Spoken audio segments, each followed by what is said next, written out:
Hello, and welcome to the Ask NT Wright Anything podcast, the program where we answer your questions about Jesus, the Bible, and the life of faith.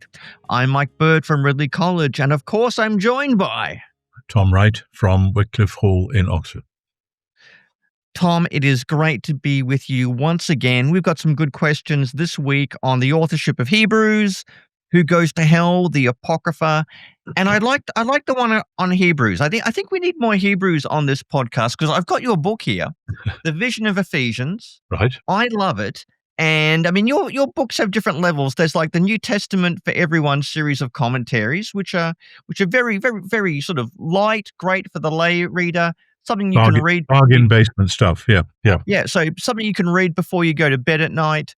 It's great. It's not a dense. Then you got these ones, which are not dense commentaries, but they're kind of meaty enough that you get into. They're a little bit more in depth than the New Testament for Everyone commentaries. And I'm thinking, I think we need one of these on Hebrews because Hebrews is one of the books that confuses people. Tom, can we expect a volume on the book of Hebrews from you anytime soon? I'm afraid you can't. I've got 2 or 3 writing projects lined up. I am now much older than I was when I started in this game, and I can see, if I'm not careful, promising projects stretching as far as the eye can see. I don't see that's going to happen very soon. I mean, with the Pauline letters and Acts, I've spent a lot of time in my now old life studying these things and reading commentaries on them. It's a long time since I did any fresh work on the letter to the Hebrews. I wrote the little commentary, Hebrews for Everyone, 20 plus years ago.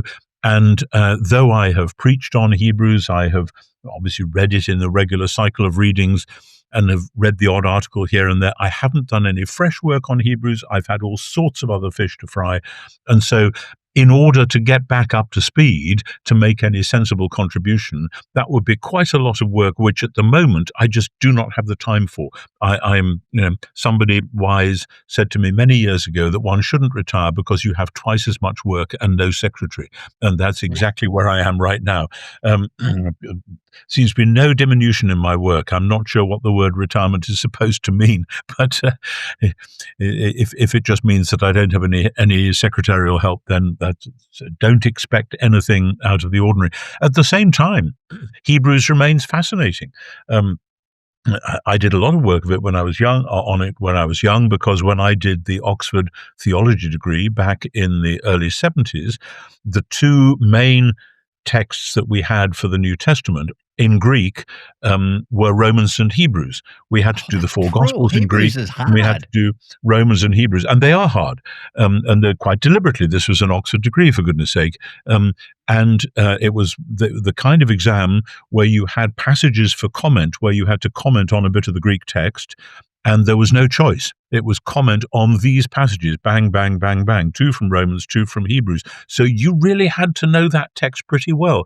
And I enjoyed doing that, but that is, I'm afraid, well over 55 years ago, I think. So something like that anyway, 53 perhaps.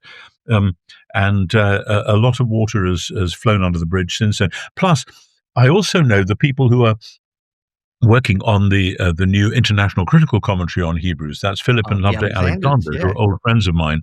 And that will be a wonderful work. When it comes out, I promise I will read it. And maybe when I've done that, I will have all sorts of fresh insights and ideas. But at the moment, there's lots of other things in the queue ahead. So, sorry, long, boring answer, but that explains where I am. Well, we'll see how we go, Tom. I may start a petition or maybe even get a legal injunction. We'll see what happens. Anyway, we have our first question today from Patrick Hardy in Hackney in the UK. He's got a question on the authorship of Hebrews. He asks, we were discussing the authorship of Hebrews in relation to where we go next in our parish Bible study. And my priest asserted that some believe in a Marian authorship. That's authorship by Mary. Who do you believe wrote the epistle to the Hebrews, and was it the Virgin Mary? Now, Tom, I've got to confess, I've never heard that one before, that Hebrews was written by the mother of Jesus. Look, maybe Priscilla, maybe Mary Magdalene. I don't think it was written by Paul. The Greek is way too different. Even if the author may have been influenced by Paul, I mean, Luke could be a potential long shot. Tom, do you have any ideas, suggestions, or helpful hints on who wrote the book of Hebrews? Like the church father Origen, I want to say the only person who knows who wrote Hebrews is God. God knows who wrote Hebrews, and the rest of us don't. Um, People have speculated about it being written by a woman. I have no idea how you would discern that. Of course, there were some highly educated women in the early church, but in general, education, certainly in the Judean world, was largely a male thing, though, as I say, there were some educated women.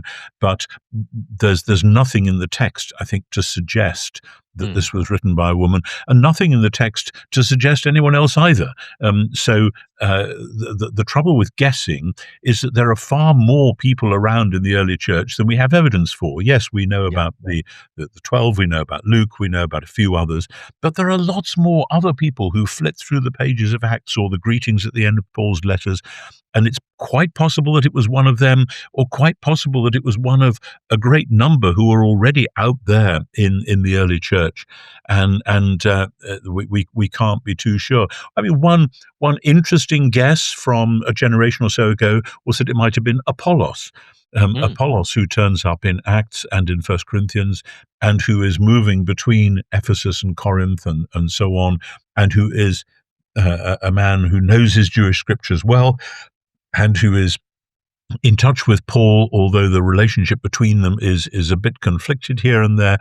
Because I used to set my students an essay sometimes to write on, was it such a silly mistake to think that Paul wrote Hebrews? Because there are themes in Hebrews which are very like similar themes in Paul. The place of Abraham, not identical, but it's close up. Or the use of the quote from Habakkuk 2 about the righteous shall live by faith. Well, Paul is very keen on that, and here it is in Hebrews as well. And sundry other passages where you think, well, there's a sort of dovetailing there, and some people have even suggested that maybe First Corinthians and Hebrews have a kind of symbiotic relationship, that they're coming back at similar questions from converging angles. That's possible, but again, in ancient history, all sorts of things are possible, because in ancient history, we know very, very little.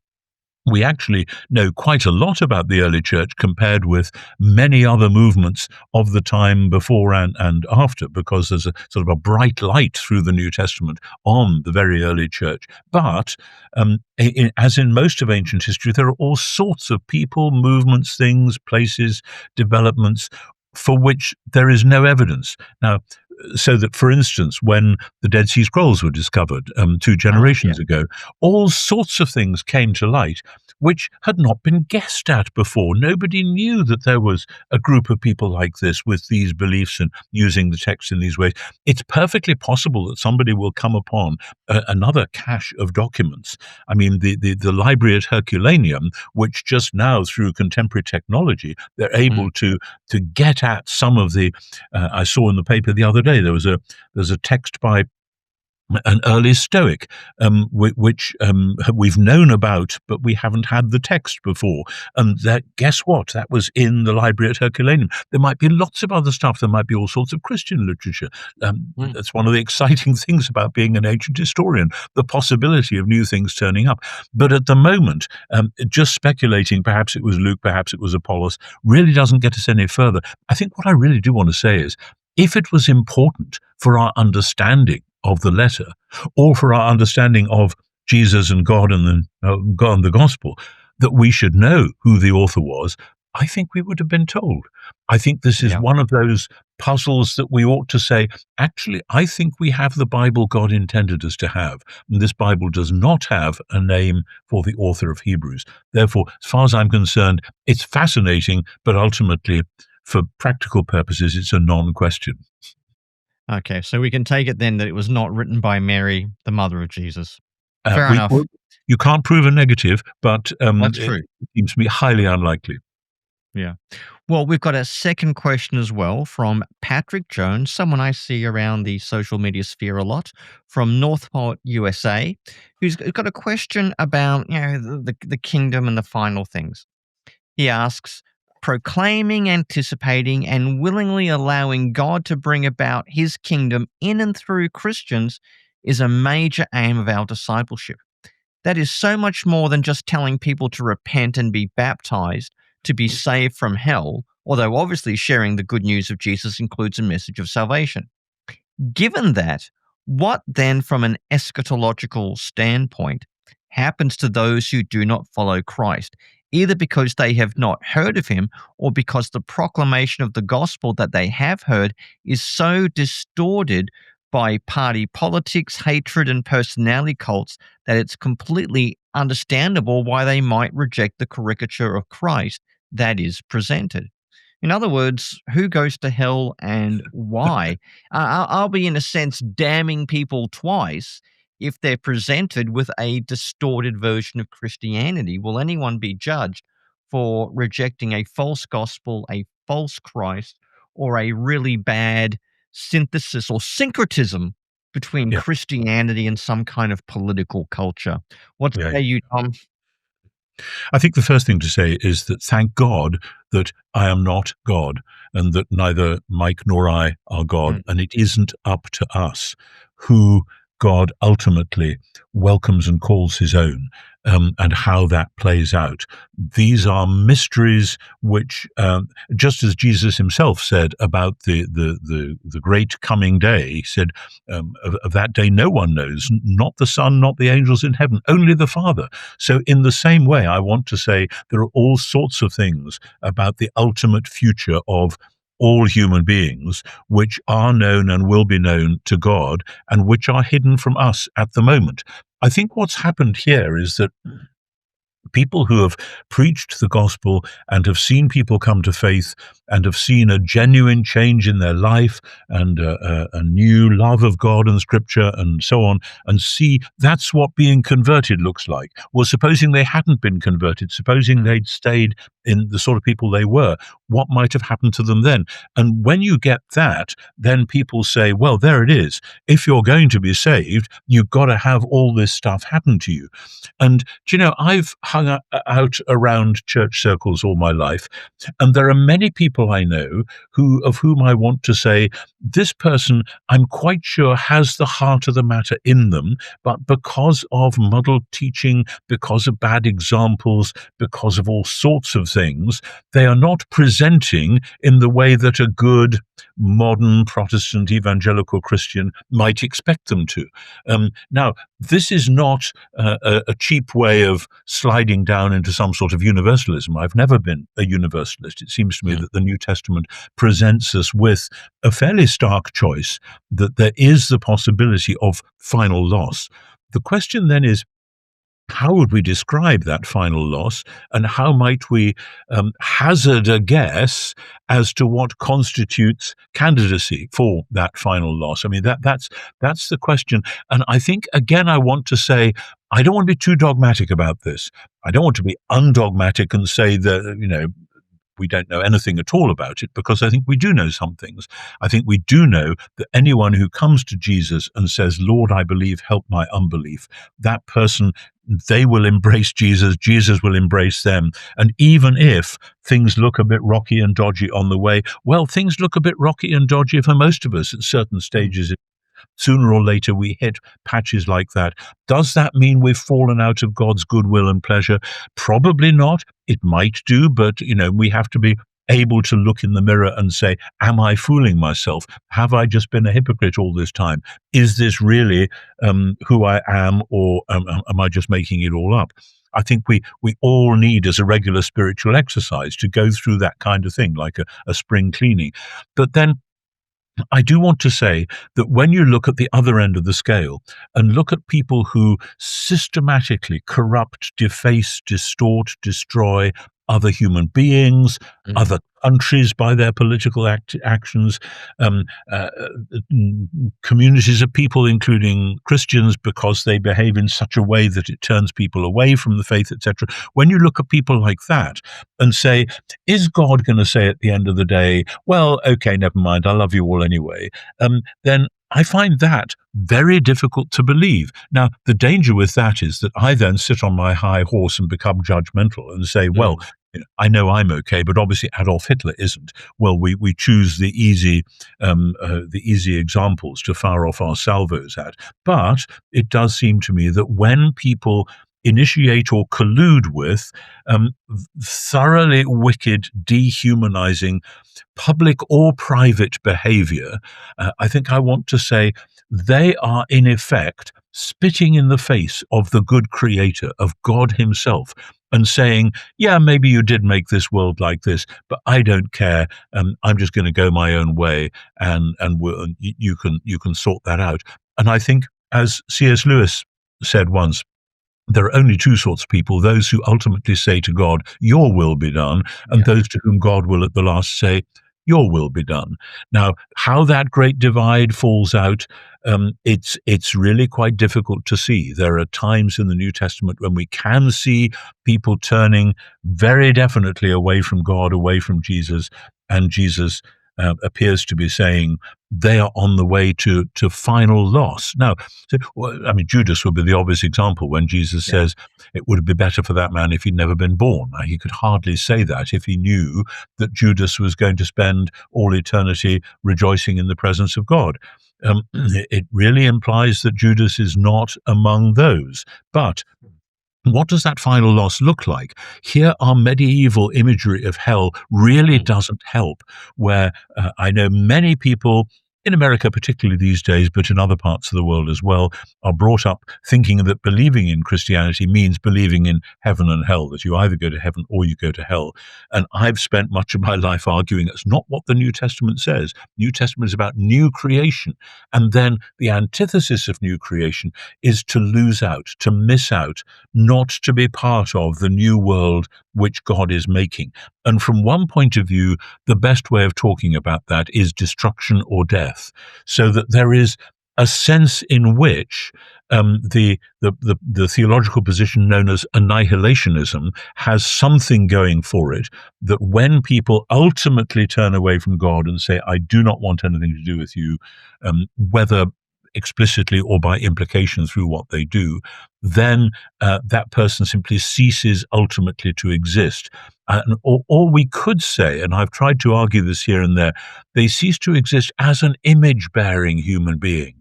They're saying, in effect, I no longer want to be somebody who is called to reflect God's wisdom into the world and reflect the praises of the world back to God. I just don't want to be that sort of creature anymore. And it's Mm. possible that they might then be told, you are still a creature, you are still existing in some way or other, but you are no longer an image bearer. That's a difficult and Mm. strange thing. It's Yeah. difficult partly because we're talking about people who we know, who Mm. seem to be going that way, and love and prayer would want to reach out and embrace them and say, please turn back from that way. So this is that's why this is a difficult conversation to be had, because otherwise we can very easily come across as we're the high and mighty ones who've got Yeah. it all sewn up, and that lot out there don't get it. I want to say, no, it's not like that.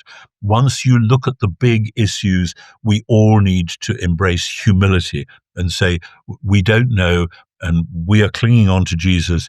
And if that is the case, it's by grace through faith and not because we're making ourselves clever or know it all or whatever. So that's where I would be, a sort Yeah. of a position which is like annihilation, but which may allow for some continuing existence in a sort of post-human or Yeah. less than human way. That was very difficult. As I say, this is not a happy Mm. topic to discuss, but it is a way of saying we can't assume, and we should not assume, that in the end God will say to everybody from Hitler downwards, upwards, whatever, yeah, it's okay, that was just a game, and some of you lost the game, but never mind, you're all coming to the party anyway. I just Yeah. don't think that's the message that we get in the Bible. Yeah. Well, there are difficult texts in the New Testament and difficult conversations, but those are the things we're trying to answer on this show, on the Ask NT Wright Anything podcast. And we hope we've answered your question, Patrick. We're going to take a break, and when we come back, we'll be talking about the Apocrypha and the Christian canon. 2/3 of people believe that science and religion are incompatible. According to a recent UK survey, many of the key atheist voices in our culture have used science as a battering ram against Christian belief. But there's a different story to be told about science and faith, and few better people to tell it than John Lennox, Emeritus Professor of Mathematics and Philosophy of Science at the University of Oxford. In this online course from Premier Unbelievable on science, faith and the evidence for God, you're invited to learn from one of the most celebrated Christian thinkers of our time. Across 9 modules, you'll discover how Christianity grounds the evidence for God, why it led to the rise of modern science, what response we can give to the question of evil, whether miracles are anti-scientific, and why atheism and science can't account for human value. All the big questions our culture is asking. The course includes supplementary video material from lectures delivered by John Lennox on God, faith and science, along with questions and assignments to help you ground the various learning points. In each module, you can take the course at your own speed and in your own time. Enroll now at premierunbelievable.com/courses and learn how to make sense of science, Christianity, and secular culture.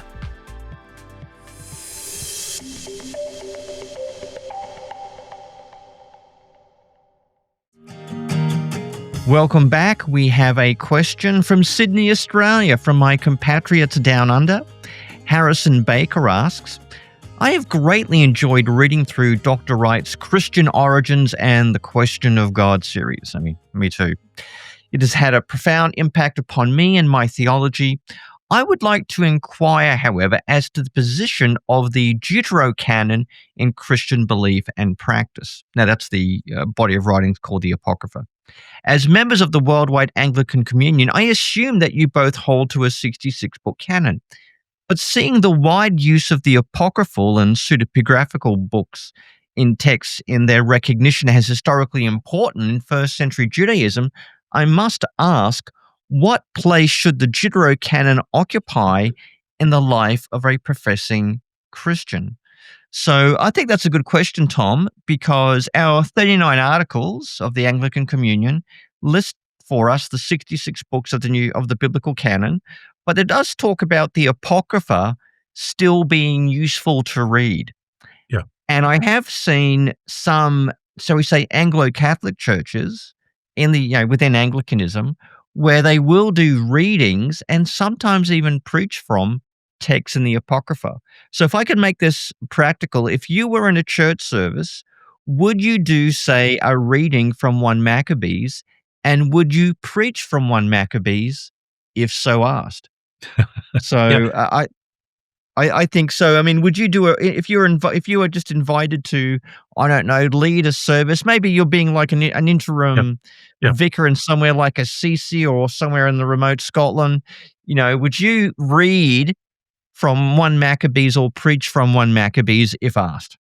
Right. That's a great question. And there are what Dominic Crossan once called shadows on the contours of canon, that there are books which some have thought were canonical, should be part of the Bible, and some others have not thought that. And even within the Apocrypha itself, there are books which occur in the Septuagint, the Greek Bible, but which don't get printed in the English versions. I mean, I've got an NRSV UE here, the updated edition, which has between Malachi and Matthew the regular Apocrypha, so Tobit and Wisdom of Solomon and Ecclesiasticus and Baruch and so on. Doesn't have the Psalms of Solomon. I think the Psalms of Solomon are rather important, which are in the Septuagint. So there's all sorts of to's and fro's. And I would refer anyone who wants to know more to either dictionary articles or Wikipedia or whatever, because there's lots of information publicly available about that. But I think go searching for it through Logos. That's another place you can check all that stuff out. Absolutely. I think the key question is what are we saying when we're talking about canon? The danger is that in the 16th century, people were lining up certain dogmas or doctrines and saying, is there a Bible verse which proves this? And then it became, well, there is a verse, but it's in the Wisdom of Solomon, or there is a verse, but it's in Second Maccabees. So then it's a question of, if we want to have that doctrine, then we need the Apocrypha, because that'll help us prove it. Now, the Apocrypha I've found enormously helpful, but not to preach from and not to theologize from, but to understand the world of Second Temple Judaism. And I'll give the example of that from the Psalms of Solomon, which is a fascinating Pharisaic prayer book or hymn book from probably the last century BC, give or take. We're not quite sure about that. But when we look at the language of those Psalms of Solomon, and then we read some of what Paul says in Galatians, there's all sorts of interesting crossover points, which make me think Paul grew up probably knowing those Psalms, probably using them as prayers and hymns, and even though he now takes a very different view theologically from what was there, his way of expressing things and language was shaped by, in part, by many other things, but certainly by those Psalms of Solomon. And unless we are prepared to see how that works out, there are bits, for instance, in Galatians chapter 1, which I don't think we'll understand. And I've tried to bring that out in my commentary. And in the same way, when we look at the Wisdom of Solomon and look at the way in which it's dealing with some very similar issues to what we find in the letter to the Romans, it enables us to get some sort of critical distance. These are issues which are out there, which first century Judeans are discussing. Here's one way that one writer does it. Here's how Paul does it. We can compare and contrast, and that enables us to get a kind of three-dimensional view of what Paul is doing. Now, I would say that Wisdom of Solomon is an odd mixture of biblical reflection plus philosophical and cultural reflection, culled particularly from bits of Stoicism and bits of Platonism, so that you can't simply lift up Wisdom of Solomon and say, there you are, this is the word of the Lord. But the thing is that because the Latin Church had its own canon in the Latin language, which used quite a bit of the Apocrypha. I say quite a bit, but I say you could check it out as to which books were used when, etc. Then, of course, at the time of the Reformation, those who knew the Old Testament in Latin, including the Apocrypha, would just assume that's the Bible. And so then it was a question of Luther and others saying, hang on, here's the Hebrew Bible, that looks like the original thing, and it doesn't have those later books. So we are going back to the original, which that's always going to be a bit of a polemical thing. It was partly driven, not least, because there's an odd passage in the Maccabean literature about some people who had died in the struggle against Syria, and after they died, they were found to have under their clothes some little pagan idols, some kind of good luck charms, and the people who found them were horrified. They are martyrs for the cause, but they were secret idolaters. So what are we going to do? So we offer sacrifice for them because of the resurrection. In other words, we assume they will be raised from the dead. They were martyrs. They were good guys. God will raise them. So we will say prayers in retrospect of penitence for them. And then that was then used by some Roman Catholic theologians from the, I think, 11th and 12th century onwards as biblical basis for the doctrine of purgatory. Now, actually, in the Maccabean text in question, there's nothing about purgatory. The people in question are not being punished. They're not being purified. It's just, oh my goodness, turns out they were secret idolaters. We better say a prayer to make sure they're all right. Rather, maybe like 1 Corinthians 15, where Paul talks about people being baptized on behalf of the dead. We're not quite sure what that was about either. But you see, then the question about the Apocrypha gets muddled up with, oh dear, we better not have the Apocrypha, because if we do, it'll be praying for the dead next and believing in purgatory. And as good Protestants, we don't want to do that. So these sorts of questions have really exercised Christians in what is basically an unnecessary way, because to understand the New Testament, well, the Old and New Testament, we need as much historical information as we can get.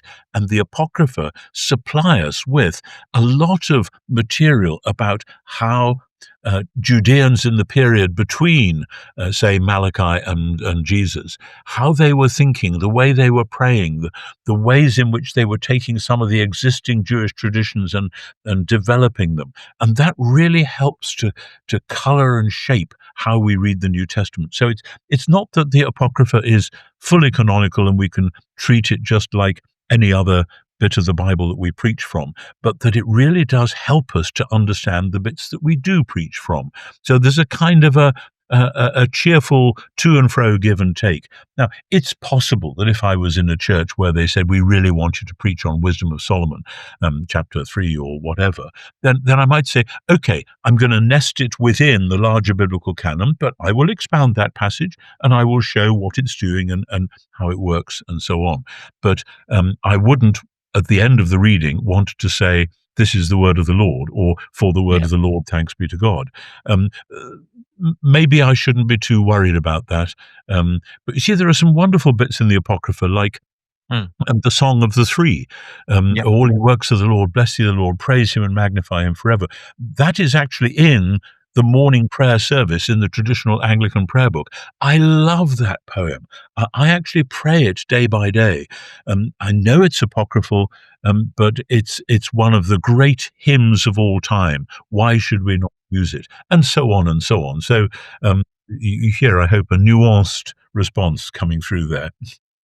Oh, yeah, definitely. Like 1 Esdras has got that great line, great is truth and mighty above all things, which is on top of the entry to the University of Queensland, I believe. Oh, right. You know, Tobit chapter 14, great summary of Second Temple eschatology about end of exile and so many cool things.